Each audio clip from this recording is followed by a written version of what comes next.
మంచిర్యాల జిల్లా లక్సెటపేట మండలంలోని పాత కొమ్ముగూడెం గ్రామ పంచాయతీ కారోబార్ సురేష్ తన తల్లికి పెన్షన్ ఇప్పించడానికి 1500 రూపాయలు తీసుకొని ఇప్పటికీ ఆ పని చేయలేదని బుసరాజుల రాజు ఆరోపించారు. గురువారం పట్టణంలోని ప్రెస్ క్లబ్ లో విలేకరుల సమావేశంలో మాట్లాడారు. బాధితుడు తెలిపిన వివరాల ప్రకారం తన తండ్రి బుసరాజుల మల్లయ్య 4 నెలల క్రితం మరణించగా ఆ వృద్ధాప్య పెన్షన్ తన తల్లికి మార్చుకోవడానికి అవసరమైన సర్టిఫికెట్స్ కోసం 1500 అడగగా కారోబార్ సురేష్ కు ఇచ్చినట్లు వివరించారు. గత 4 నెలలుగా తన తల్లికి పెన్షన్ రాకపోవడంతో పలు రకాల ఇబ్బందులకు ఎదుర్కొన్నట్లు తెలిపారు. తాను హైదరాబాద్ లోని పనిచేసుకుంటూ జీవనం గడుపుతున్నట్లు ఆవేదన వ్యక్తం చేశాడు. ఈ కారోబార్ లంచావతారం గురించి ఇప్పటికే పాత కొమ్ముగూడెం సర్పంచ్ దుమ్మడి సత్యన్నకు ఫిర్యాదు చేసినట్లు బాధితుడు తెలిపారు.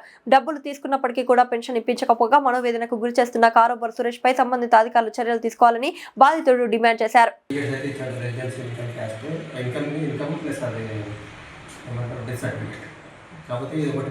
ఇది ఒకటి ఆగింది, పెన్షన్ అనేది ఆగింది, రాలేదు. 4 months అయింది. సో అది ప్రాసెస్ మరి ఏమైంది అనేది మనకి ఇంకా తెలియదు. సో అది తొందరగా ప్రాసెస్ అయితే బాగుండనిపిస్తుంది, కానీ ఆ ప్రాసెస్ అయితే ఇది కాలేదు మరి ఇంకా. ఇప్పుడు ఆయన ఏం పని చేస్తాడు సురేష్ అంటే? సురేష్ అంటే కార్బారీ వర్క్ చేస్తాడంట కొమ్ముగూడెంలో. దాని మీద ఇచ్చాను. సో అయితే ఇవన్నీ అయినా కానీ ఒకటి కాలేదు, పెన్షన్ అనేది కాలేదు అంతే. అంటే 4 months నుండి మీరు తిరుగుతున్నారు అంతే. సర్పంచ్ ఎవరు కలిసిన లోకల్లో మరి మీరు?